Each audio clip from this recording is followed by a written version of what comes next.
Buenos días a todos. Damos inicio al Ateneo de este martes, una alternativa terapéutica en vómitos cíclicos. Antes de iniciar, recordamos a todos mantener los micrófonos silenciados, utilizar el chat para hacer preguntas, comentarios o sugerencias que serán leídos al final de la presentación. Recordar que todo el material quedará grabado y subido públicamente en YouTube, por lo que recordamos respetar la privacidad de los participantes a presentar, evitando dar datos personales.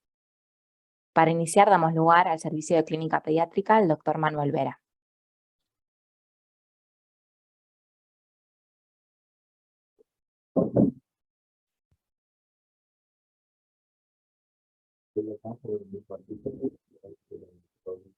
Bueno, buenas tardes. Mi nombre es Manuel Vera y yo voy a presentar el caso clínico de nuestra paciente. Bueno, entonces es una paciente de sexo femenino, fecha de nacimiento el 6 de mayo del 2006, que como antecedentes perinatológicos fue una recién nacida de término con peso adecuado para la edad gestacional, una PER de 7,9, fue un embarazo controlado sin complicaciones y lo único que tuvo fue un síndrome de estrés respiratorio agudo neonatal sin mayores complicaciones. Como antecedentes heredofamiliares, la madre era sana, el padre tenía diabetes mellitus tipo 2 y infarto de miocardio a los 35 años, y un diagnóstico de cardiopatía congénita, y los abuelos paternos ambos tenían diabetes e hipertensión. Entonces, un poco revalorando la historia clínica de esta paciente antes de ser derivada a nuestra institución, teníamos que desde el aspecto gastrointestinal, la paciente había sido diagnosticada de malrotación intestinal a los 3 meses por vómitos recurrentes, con lo cual se realizó múltiples cirugías. A los 9 meses se hizo una cirugía de laparoscópica y tuvo 2 cirugías al año y a los 2 años por enterolisis, de enterolisis por bridas, y a los 8 años tuvo una cirugía de corrección de la malrotación con posterior cirugía de gastroenteroanastomosis por sospecha de obstrucción duodenal. Eso se complicó con hemorragia digestiva y por reflujo nunca dejó de tener vómitos. También es una paciente que tiene un hábito constipado con episodios de escurrimiento y fisura anal.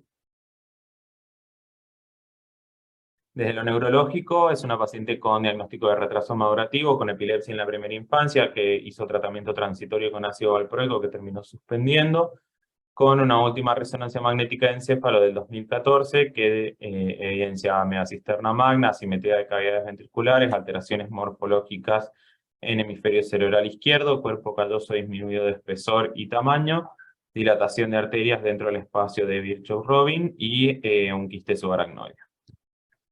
Desde lo respiratorio tenía laringomalacia de diagnóstico neonatal, una parálisis diafragmática derecha que resolvió al año de vida y neumonías a repetición, a predominio de base derecha, asumidos todo como síndrome de aspiración crónico. También estaba en ese momento en tratamiento crónico con fluticasona, o sea, en el momento en el que fue derivada a la institución. Después, desde lo cardiovascular, tuvo un diagnóstico de SIB y una válvula aórtica bicúspide, que nunca se operó. Desde lo fonoaudiológico, tenía una fisura palatina y un test de deglución y varios test de deglución patológicos hasta los 4 años, que a partir de allí fueron normales hasta el día de la fecha. Desde el otorrinolaringológico tuvo otitis medias agudas a repetición, y desde los genéticos fue estudiada con un cariotipo que se informaba como normal. Desde que fue derivada a nuestra institución, tuvo varias internaciones que vamos a ir viendo una a una, para dejar un poco en claro qué fue lo que le ocurrió a nuestra paciente. En primer lugar, en diciembre del 2015 se internó por una suboclusión intestinal, donde se instauró tratamiento con ayuno, antibióticos empíricos y parenteral por 7 días. Se le realizó una seriada que evidenciaba un stop yeyunal y una tomografía de ambos pulmones por los antecedentes de síndrome de aspiración crónico que no tenía particularidades. Se le realizó una laparotomía exploradora en ese contexto, una enterolisis y un mapeo intestinal con toma de biopsia genética, con toma de biopsia gástrica, yeyuno y colon transverso para microscopía electrónica por sospecha de miopatía visceral, que a posterior, digamos, en ese momento no estaba el resultado, pero mucho después fue negativa para miopatía visceral. Y se le dio el alta con eritromicina como prokinético. En enero del 2016 se interna únicamente para hacerse una veda, sin mayores complicaciones, que lo único que evidenciaba era una gastropatía, pero la biopsia resultó sin alteraciones. En febrero del 2016 volvió a intercurrir con un episodio de suboclusión intestinal, se instauró el mismo tratamiento, ayuno, antibióticos y parenteral por 8 días. En ese momento se le hizo un estudio contrastado en quirófano a través de gastrostomía, que informaba un estómago de gran tamaño con ausencia de pasaje distal, y resto del examen realizado con radiografías seriadas en sala de internación con buen tránsito del contraste hacia distal sin niveles hidroaéreos, y en ese momento se le colocó un catéter venoso central para la nutrición parenteral. También se fue de alta con eritromicina. Después, en julio del 2016, tuvo otra internación por el mismo motivo, hizo el mismo tratamiento, ayuno, gastrostomía abierta de forma descompresiva, antibióticos empíricos y parenteral por 6 días, y se le intervino para hacer la colocación del catéter venoso central para nutrición parenteral. Se le realizó un recambio de botón y una veda sin hallazgos patológicos, y de vuelta se le dio el alta con eritromicina. De ahí, la próxima internación fue en enero de este año, que se le hizo en realidad se internó para una veda y una pHimetría, pero que posterior a la colocación del pHímetro intercurrió con un hilio paralítico, por lo que quedó internada en la sala por un nuevo episodio de suboclusión. En ese momento se la volvió a intervenir para colocarle el catéter venoso central para ayuno, descompresión por gastrostomía y parenteral por 7 días. Al final la pHimetría tuvo un resultado patológico, por lo que continuó con medicación con omeprazol. Se hizo un videoelectro sin alteraciones, un ecocardio que informaba un foramen oval permeable, todo esto teniendo en cuenta los antecedentes de la paciente para valoración de su estado neurológico y cardiovascular, y se le solicitó un array genético por sospecha de un síndrome de Coffin-Siris, que hasta la última internación estaba pendiente de la autorización por la obra social. Y después la última internación, que fue en agosto de este año, se internó nuevamente por otro episodio de hilio paralítico, que en esta ocasión se le colocó un catéter venoso central permanente, que fue un catéter venoso central de inserción periférica en el miembro superior derecho, con el plan de realizar parenteral por 7 días, pero ante el eventual requerimiento de parenteral en ocasiones futuras por todos los antecedentes de la paciente. Se le hizo ayuno, descompresión por la gastrostomía y antibióticos, pero en esta internación, por sospecha de vómitos cíclicos, se inició tratamiento con amitriptilina en dosis crecientes, y por probable relación del hilio paralítico con descenso estrogénico, debido a que la madre relataba que estos episodios se condecían con los episodios de menstruación, inició anticoncepción hormonal con norestesterona y estradiol, que es el mesigina, cada 28 días. Bueno, ahora le damos la palabra al doctor Lobos de cirugía pediátrica.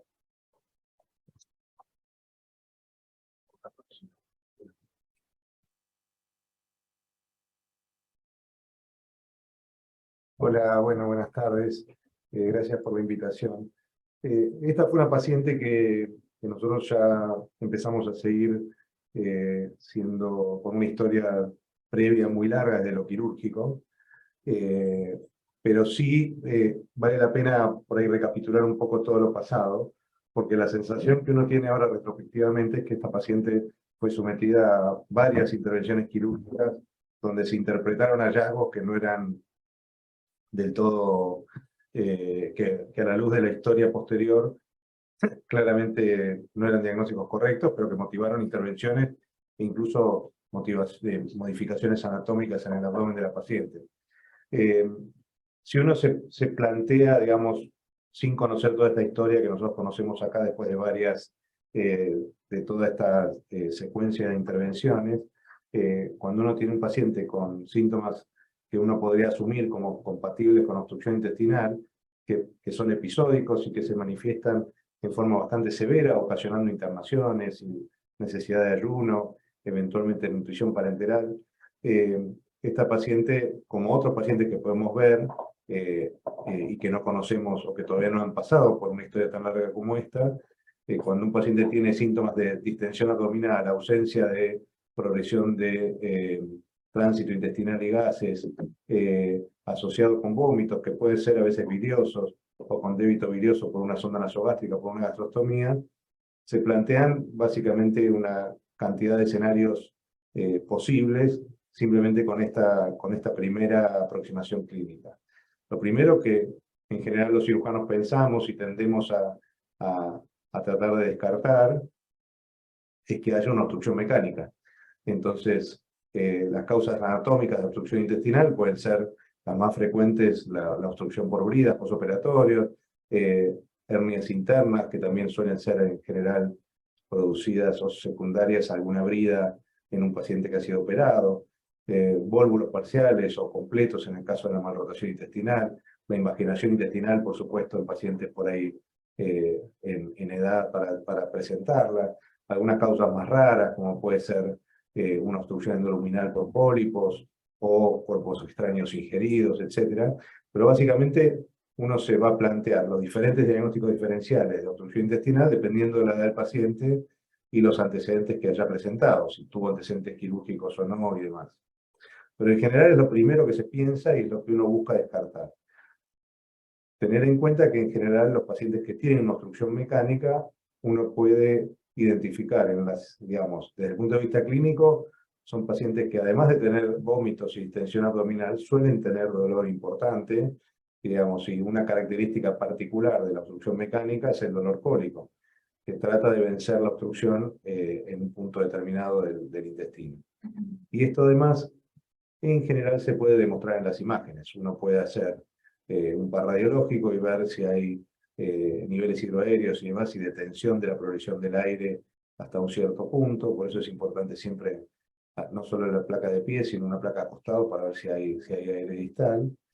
Y en los pacientes mayores, cada vez más usamos la tomografía computada, que nos permite, simplemente usando contraste endovenoso, identificar si hay una transición en algún sector del abdomen entre asas dilatadas y asas de menor calibre, lo que llamamos transición asa fina, asa gruesa, que es lo que nos permite identificar, digamos, un nivel de obstrucción probablemente mecánica.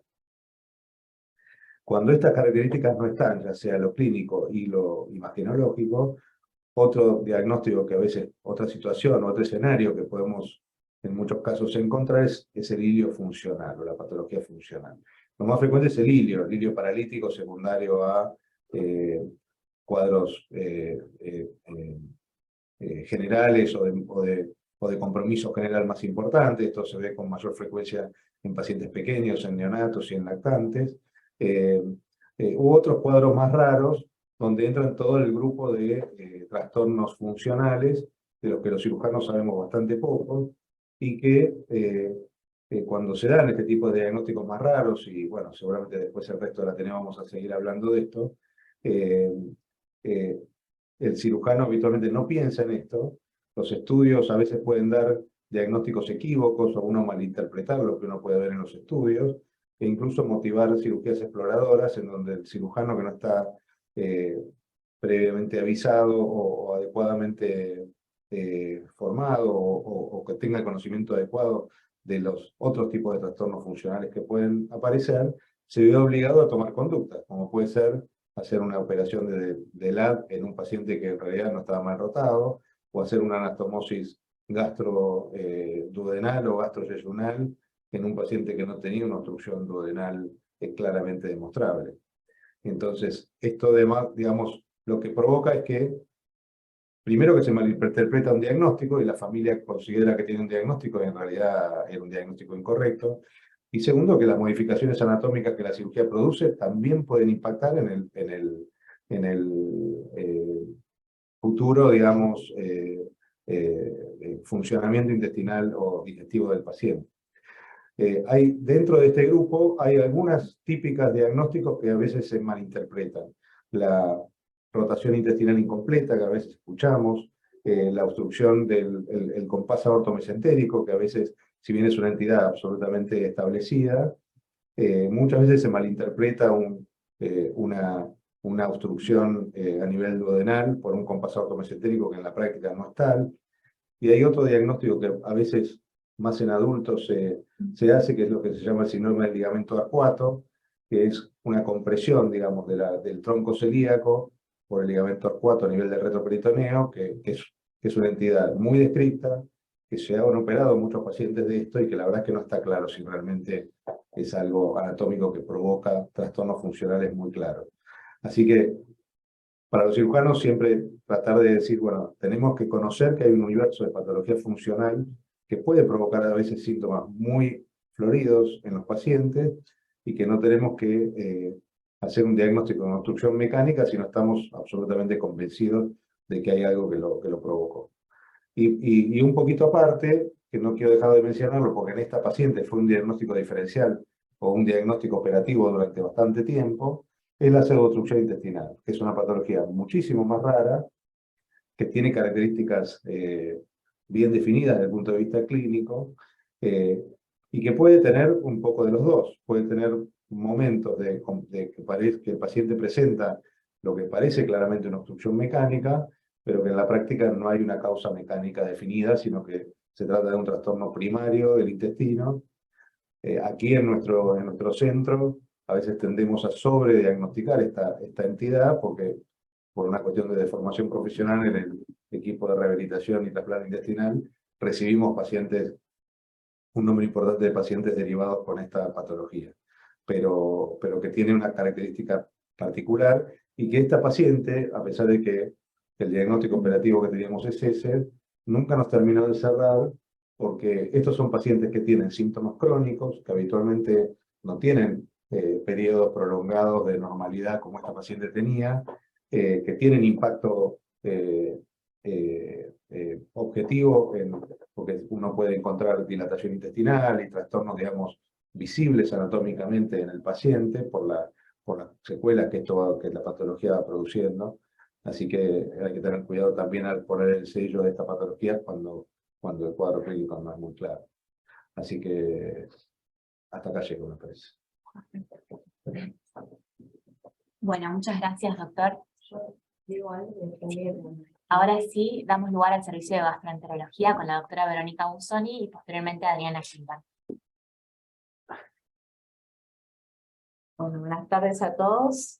Sí, un poco ahora Adriana, la doctora Gilbert, va a desarrollar lo que es el síndrome de vómito cíclico, pero un poco la idea era comentarles un poco cómo fue que evaluamos al paciente y cómo la pensamos. Tenemos una paciente que, en definitiva, desde los 6 años venía haciendo episodios de vómitos que duraban entre 7 y a veces 14 días habían durado, que en la mayoría de los cuales requerían nutrición parenteral. Por eso la consulta era, tenemos esta paciente que se comporta como una miopatía visceral, pero en realidad lo más llamativo de esta paciente era lo que acaba de decir Pablo al final, es que los periodos intercrisis ella estaba normal. Y eso también tendríamos que haber, digamos, pensado antes, porque nos llevó 10 años hacer el diagnóstico.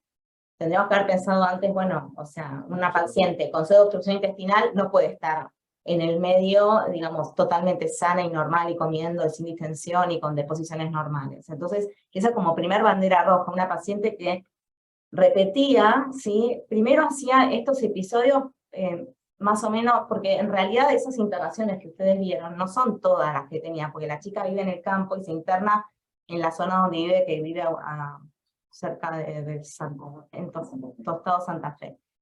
Entonces ella tuvo varias internaciones y cuando comenzó, quizás cada 4 o 6 meses tenía uno de estos episodios, ¿sí?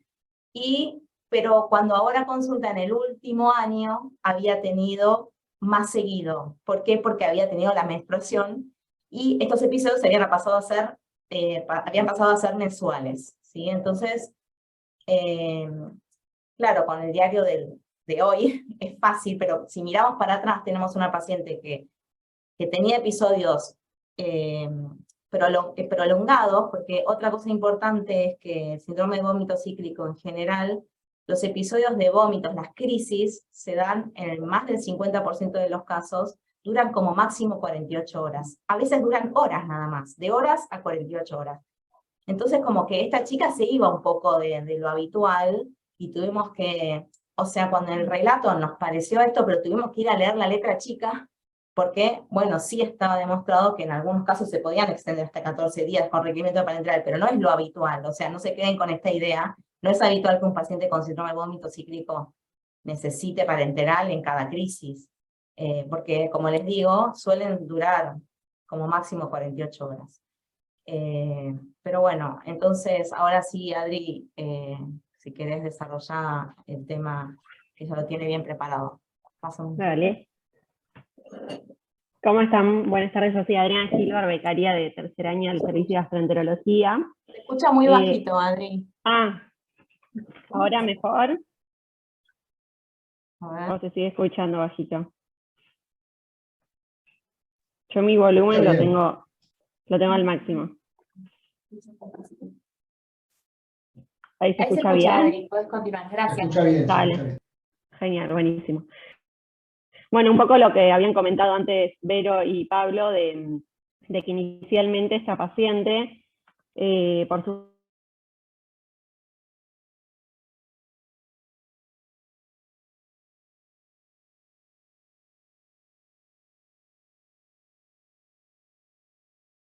Uy, se me achicó la presentación y ahora la puedo abrir. Espera.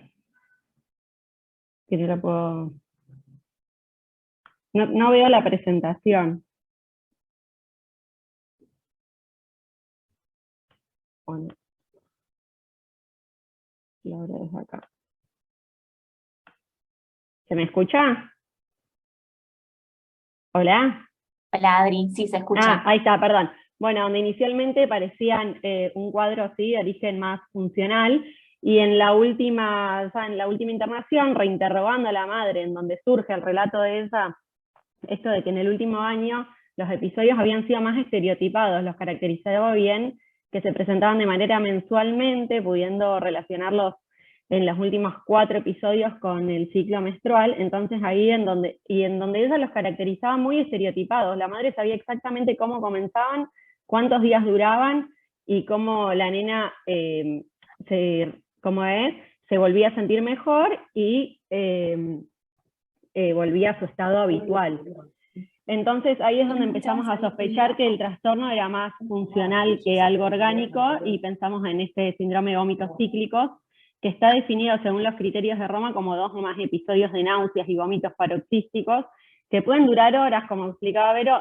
Generalmente en la mayoría de los casos está descrito un periodo de 6 horas y resuelven, y en otros casos se pueden extender hasta días, inclusive hasta 14 días, está descrito dentro de un periodo de 6 meses. Los episodios son estereotipados y están separados por semanas o meses, con un retorno a la salud de base entre los episodios. Se describe como salud de base porque antes se hablaba de volver a un estado de salud normal, y hoy se sabe que como impactan la calidad de vida de los pacientes, no todos vuelven a la normalidad, sino que pueden en este periodo de intercrisis tener algunos síntomas, ¿sí? O estar angustiados, depresivos, con descenso de peso. Así que se habla de volver a su salud de base. Y tras una evaluación médica adecuada, donde los síntomas no se pueden atribuir a otra condición. En pediatría se vio que afecta al 1,9 al 2,3% de la población, que por estos episodios pierden una media de casi un mes de escuela al año, y hay una relación de presentación en mujeres de un 55% respecto a los varones de un 45%, y la edad de presentación más frecuente es entre los 2 y 7 años de edad, pero puede persistir hasta la edad adulta. Hoy está descrito que también se presenta este cuadro en adultos. La fisiopatología es desconocida, sí se cree que tiene un origen multifactorial que involucra el eje cerebro-intestino, que a veces puede conducir a una migraña o anormalidades mitocondriales, o disparada por anormalidades de los canales de calcio con hiperactividad del eje hipotálamo-hipofisario en respuesta a algún estímulo ambiental desencadenante. No es tan fácil hacer el diagnóstico de vómitos cíclicos porque, como hablábamos, es un trastorno funcional, pero antes que eso, como en muchas ocasiones impacta en la calidad de vida de los pacientes, uno tiene que poder descartar que no haya algo orgánico dando vueltas, ¿sí? Algún diagnóstico, alguna patología orgánica.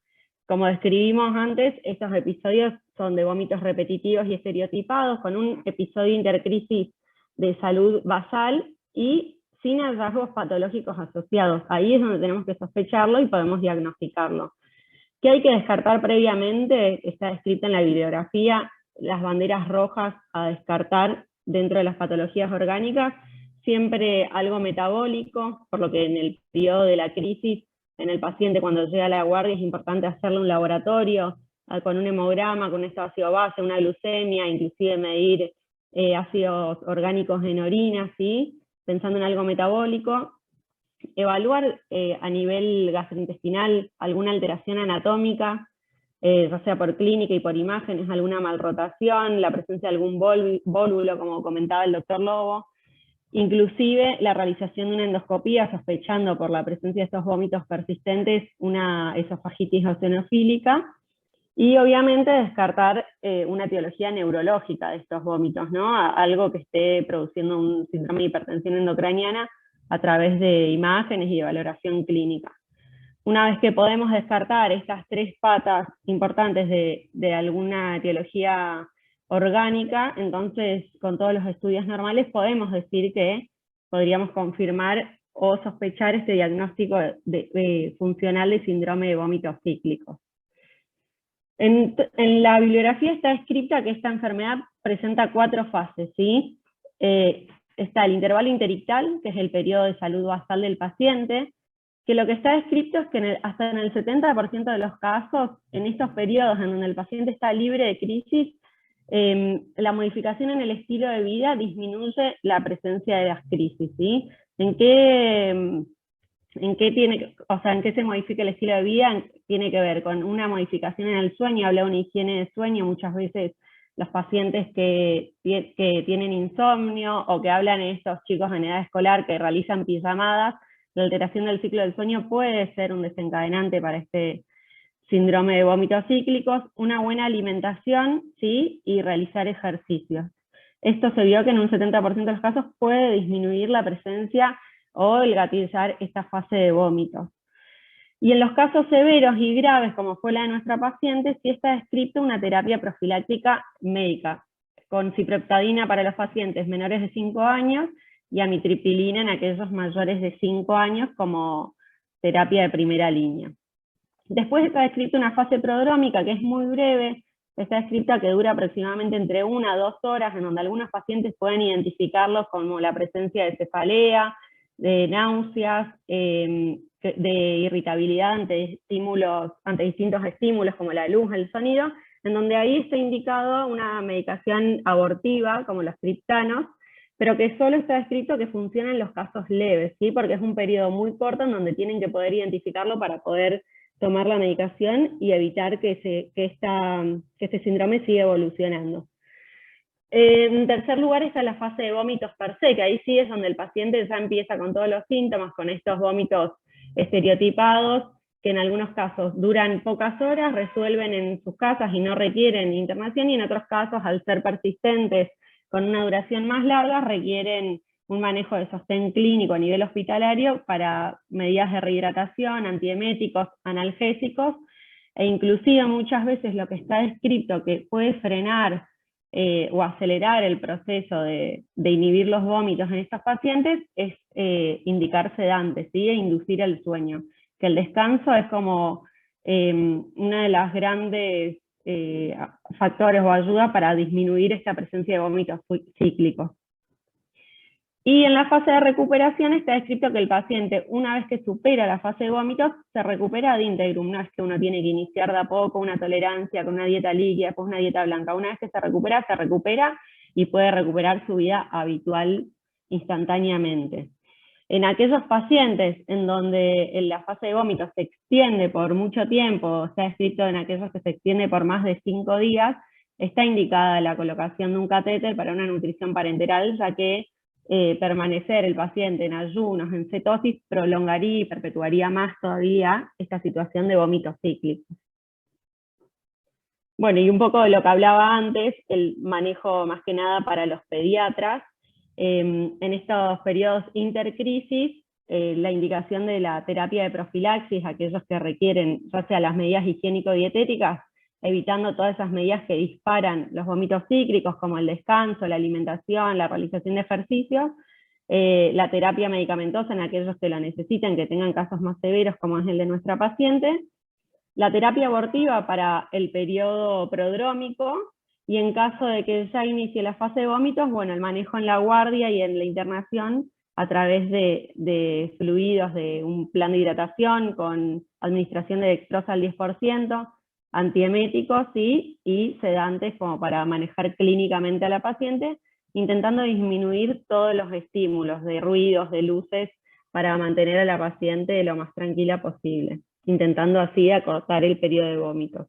Y la fase de recuperación, donde el paciente enseguida ya se siente bien y puede comer, retomar su dieta habitual instantáneamente. Ahora, este manejo que hablaba anteriormente está descrito para la mayoría de los casos de síndrome de vómitos cíclicos. Es el manejo general. Hay pacientes, hay algunas excepciones o algunos pacientes, como pasó en nuestro caso, que no responden a las medidas habituales. Entonces ahí tenemos que sospechar de que hay alguna comorbilidad asociada a este síndrome de vómitos cíclicos, ¿sí? Que en algunas ocasiones está descrito y que entonces las medidas se tienen que extender también al manejo de esta comorbilidad. En el 47% de los casos se vio que está afectado por trastornos de ansiedad, aquellos pacientes ansiosos con un mal descanso, en donde se vio que sí colabora al manejo de este síndrome la terapia psicológica y el uso de agentes ansiolíticos como el citalopram o la sertralina. En otros casos está asociado a la migraña, que pueden o no tener antecedentes familiares y que responden a agregar al tratamiento topiramato o fenobarbital. En otros casos a una disfunción mitocondrial, por eso es importante también el laboratorio en el periodo de la crisis, donde van a responder al suplemento con coenzima Q o con riboflavina o carnitina. Y en un 9% de los casos, o sea, un pequeño porcentaje de los casos, está descrito que el síndrome de vómitos cíclicos puede estar asociado o gatillado por el ciclo menstrual, que sería el caso de nuestra paciente, en donde este se puede presentar ya sea un día antes o un día después del inicio de la menstruación, y que está dado por un descenso brusco de los niveles de estrógeno, que sería el motivo que gatilla al inicio de este cuadro de vómitos cíclicos. Y responderían al uso de anticonceptivos bajo en estrógenos o a la medroxiprogesterona. Y como conclusión, como idea general para ir cerrando, en base a lo que dice la bibliografía, tener en cuenta que este síndrome en los niños es un trastorno devastador caracterizado por hospitalizaciones frecuentes, con múltiples comorbilidades y con una mala calidad de vida, que el tratamiento muchas veces es empírico a partir de las recomendaciones de la bibliografía, y que el manejo integral comienza con cambios en el estilo de vida, muchas veces incluye medicamentos, suplementos o terapias para reducir el estrés, y que la terapia farmacológica estándar está organizada para las 4 fases de la enfermedad. Pero sí debemos tener en cuenta que si bien son el menor porcentaje de los casos, cuando el paciente sigue siendo refractario al tratamiento general, hay que reconsiderar la posibilidad de comorbilidades o diagnósticos diferenciales que pueden favorecer al manejo de este síndrome y mejorar la calidad de vida de la paciente. Eso es todo. Perfecto, muchísimas gracias, Adriana. Ahora sí le damos la palabra a la doctora Valeria Muli del Servicio de Adolescencia. Bueno, realmente a mí me llegó el caso ya resuelto, y lo que venía a pedir es, bueno, cómo podemos manejar los ciclos en esta paciente cuya madre se empezó a dar cuenta que los episodios que se empezaron a hacer mucho más regulares, frecuentes e intensos, desde que tuvo la menarca, fue una chica que tuvo la menarca tardía, fue en agosto del 2021 que tuvo su menarca, y entonces, bueno, ahí empezaron desde gastroenterología a pensar en esta posibilidad, que cierra realmente en todas las características, porque los vómitos aparecían o el día anterior o el primer día de la menstruación. Por eso la madre empezó a asociarlos. Bueno, está descrito, como ya comentaron, que los vómitos cíclicos pueden tener relación con las hormonas, con el ciclo menstrual, y esta segunda fase del ciclo, con disminución del nivel de estrógenos, es la que puede gatillar el síndrome.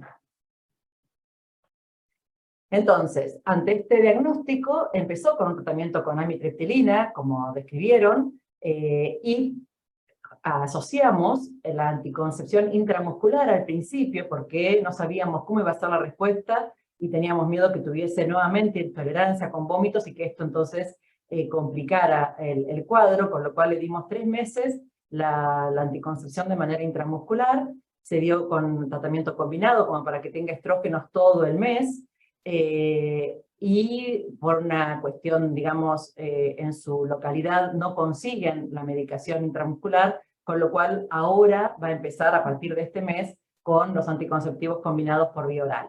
Ahora, desde que empezó con la mesigina, tuvo una excelente respuesta, no volvió a tener ningún episodio. Así que la madre está feliz, repito, también está con la amitriptilina, así que iremos viendo. Y en algunos papers, digamos, está controvertida el uso de anticonceptivos porque si bien hay descrito mejorías, también en otros consideran que pueden desencadenar las hormonas, las crisis, así que bueno, iremos viendo. Y bueno, como todos vómitos cíclicos tienen un buen pronóstico de la enfermedad en general, ya que la mayoría de las veces desaparece después de algunos años. Realmente el caso de esta adolescente ha sido bastante difícil por sus antecedentes, por su cantidad de intervenciones quirúrgicas, cosa que, bueno, probablemente ha dificultado el diagnóstico de los vómitos cíclicos, y esperemos que siga mejorando. Muchas gracias, doctora. Y ahora, finalmente, le damos la palabra a la doctora Gabriela Obregón para hacer un comentario sobre el diagnóstico genético de esta paciente. Hola, buen día a todos. Bueno, a mí esta paciente me parece interesantísima desde el punto de vista de que los pacientes que tienen síndromes genéticos, uno siempre piensa que tienen catástrofes, y como decía Valeria, por ahí uno siempre se orienta más hacia el síndrome que hacia las cosas. No sé cuál es la frecuencia de la patología de vómitos cíclicos de este tipo vinculados a trastornos hormonales en las personas comunes, ¿tá? Particularmente para los síndromes genéticos yo estuve buscando y no hay mayor asociación en la bibliografía que diga que los pacientes que tienen un síndrome genético tienen mayor riesgo de hacer esto. Encontré solamente un paper viejísimo de asociación con trisomía 18, pero de un paciente que era un bebé, así que debe tener probablemente otra causa. Pero me parece interesantísimo que se haya presentado este paciente porque a mí la verdad que me aporta un montón en el sentido de esto, ¿no? De que los pacientes con síndrome también le pueden pasar cosas que le pueden pasar a cualquier persona, ¿tá? Esta chica es una chiquita que nosotros la conocimos ya más grandecita, venía seguida de una genetista en su provincia, que se le habían hecho algunos estudios genéticos básicos, un cariotipo y creo que un FISH, me parece, que no habían arrojado ninguna información. Y cuando la vimos pensamos que la paciente tenía un síndrome genético que se llama Coffin-Siris. Desde el punto de vista clínico cumplía los criterios porque son chicos que tienen un retraso entre moderado que puede ser leve también. Suelen tener una facies que orienta desde el nacimiento y progresa hacia una facies un poco más tosca, un aumento del vello corporal, y pueden tener malformaciones internas gastrointestinales, geniturinarias, cardíacas, como algunas tenía esta paciente. Con lo cual, enfocando el diagnóstico de Coffin-Siris, Coffin-Siris es un fenotipo que tiene como principal, digamos, manifestación la ausencia o la hipoplasia de la última falange del quinto dedo que esta chica tenía, y suele tener una etiología heterogénea, donde primero hay que descartar la presencia de un cambio de número de copias, y para eso se pidió un array. El array volvió después como informe, y no era informativo en el sentido de que presentaba una duplicación de alrededor entre 400 y 600 kilobases, que no es muy significativo como tamaño, y tampoco involucraba, digamos, genes de importancia. Así que el laboratorio que hizo el estudio, digamos que no puso cómo la clasificaba a esta alteración de número de copias, que era una duplicación, pero revisando varias bases, para mí es una duplicación que no va más allá de benigna o probablemente benigna, ni siquiera califica para incierta, con lo cual no es la causa del problema. Entonces, lo que sigue es por ahí hacer muchas veces un panel de discapacidad intelectual o un exoma donde se vean los genes principales que producen, que son varios, este cuadro que tiene que ver con los SMARC y los ARID. Pero bueno, la mamá, con justa razón, me dijo: estoy un poco cansada de estudios. El array lo había pagado ella de su bolsillo porque la obra social no lo cubrió, con lo cual dijimos, bueno, acá quedamos hasta que usted tenga intención de continuar a estudiarla desde el punto de vista bioético. Uno debe respetar mucho la decisión de los papás en una paciente que, si bien ya está en una edad que podría decidir ella, tiene una discapacidad intelectual y entonces tienen que decidir los papás. Y somos muy respetuosos de completar estudios en ADN cuando los papás creen que no tiene una indicación o en realidad no va a tener un cambio específico en el tratamiento mismo del paciente. Este estudio queda abierto para en el momento en que la mamá lo quiera considerar o lo pueda hacer o surja. Por ahí a veces hay posibilidades de algunos laboratorios que ofrecen algunos estudios en forma gratuita. Bueno, esta paciente sería una de las candidatas que la mamá lo autoriza. Pero me parece que lo interesante de esta paciente, vuelvo sobre lo primero que dije, es esto, ¿no? De que cuando uno ve a un paciente con un síndrome, que le han pasado un montón de cosas en la vida, siempre tiende a pensar que las cuestiones tienen que ver mucho con lo orgánico, secuelar de lo que le pasó, y en este caso no es necesario, con lo cual me parece un paciente de muchísimo aporte para los que hacemos pediatría y para todos los que tuvimos que ver con esta paciente, ¿tá? Desde el punto de vista clínico, vuelvo a insistir que para los genetistas del servicio, la paciente cumple los criterios de Coffin Series desde el punto de vista clínico, con lo cual uno, si tiene orientarse para alguna otra cosa, yo puse en la historia clínica alguna bibliografía que pueden buscar los médicos actuantes con respecto a este síndrome. Nada más por ahora. Muchas gracias, doctora. Ahora sí dejamos espacio a preguntas y comentarios. Sí, por ahí mientras aparecen las preguntas, lo que quería comentar es lo que planteó Gabriela, ¿no? En realidad yo no veo pacientes con vómitos cíclicos por culpa de haber iniciado las menstruaciones o en relación con sus menstruaciones. Así que me parece que esta paciente que sigue teniendo vómitos cíclicos a pesar de tener 16 años, evidentemente las hormonas han generado como desencadenantes y empeoraron esta situación. Pero no es algo frecuente que tengamos vómitos cíclicos en pacientes o sea, en las nenas y adolescentes que menstruan. Si te ayudo a pensar como lo que habías planteado, Gaby, bueno, no es habitual. En realidad, de hecho, está descrito que hacia la adolescencia el síndrome de vómito cíclico resuelve. Exacto. Pero siempre en medicina hay excepciones. Hay algunos que pueden extenderse a la adultez.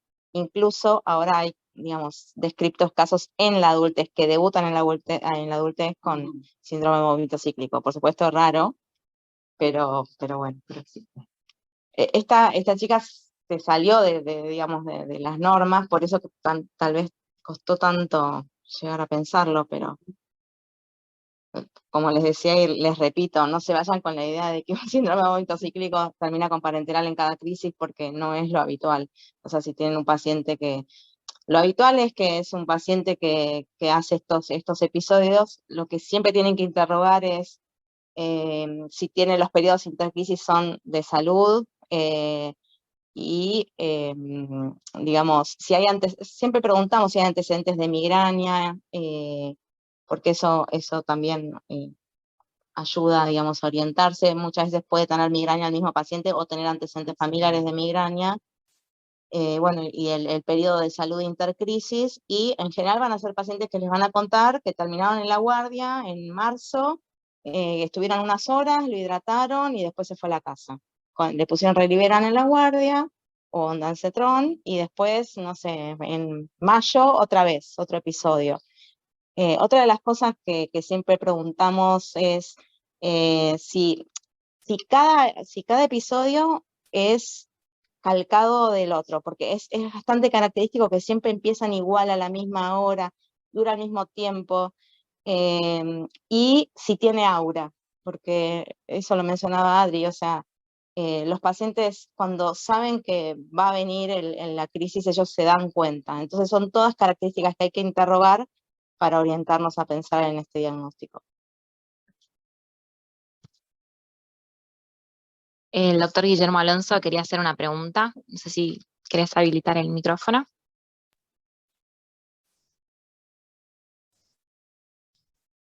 Sí, unas cositas quería preguntar. ¿Cuánto tiempo llevaba desde su primera menstruación esta chica? ¿Qué edad ginecológica tenía?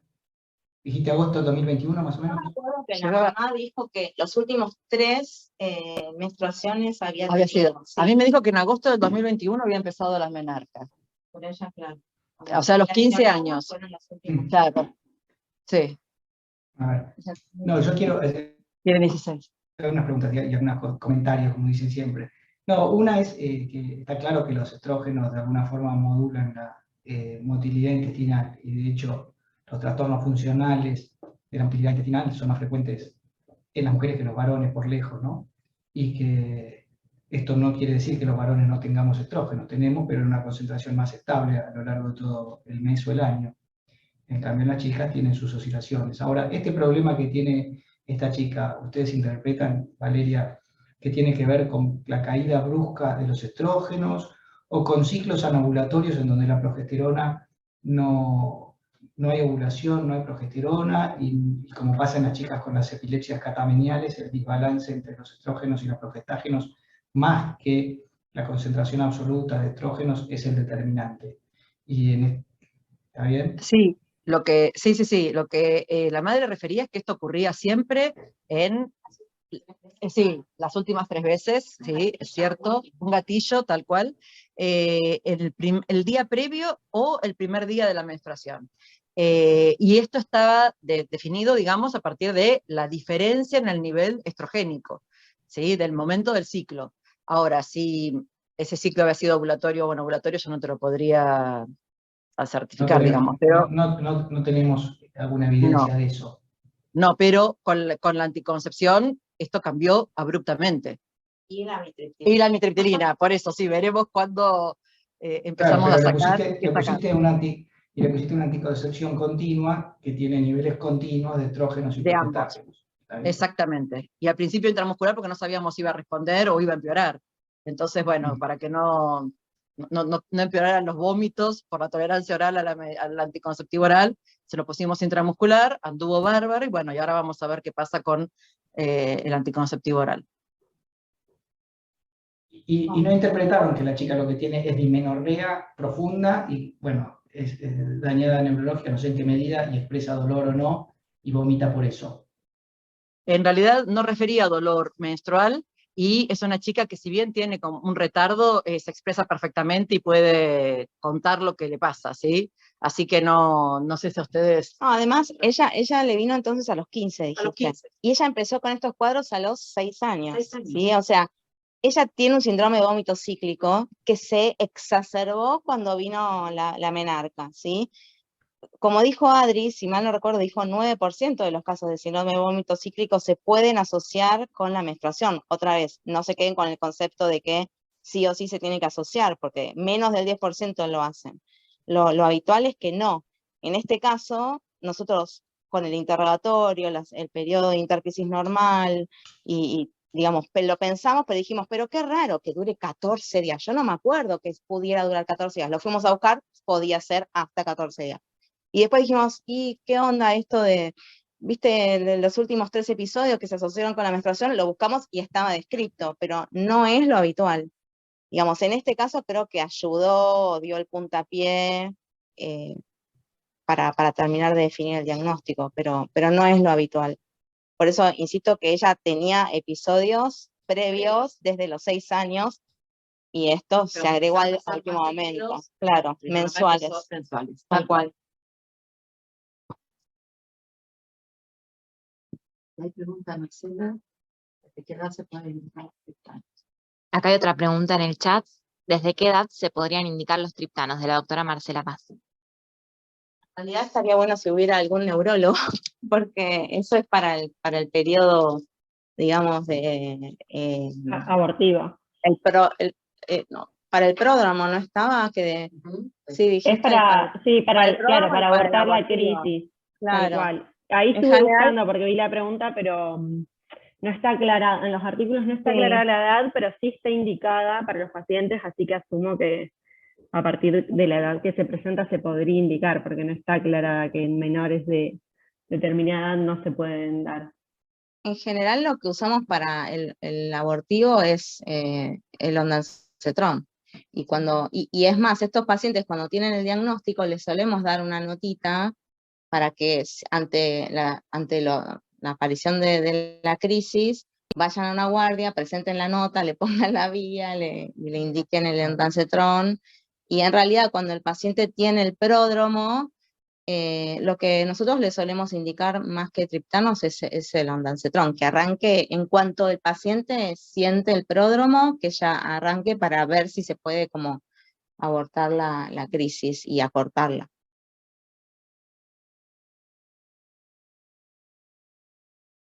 Perfecto, muchas gracias. No sé si hay alguna otra pregunta.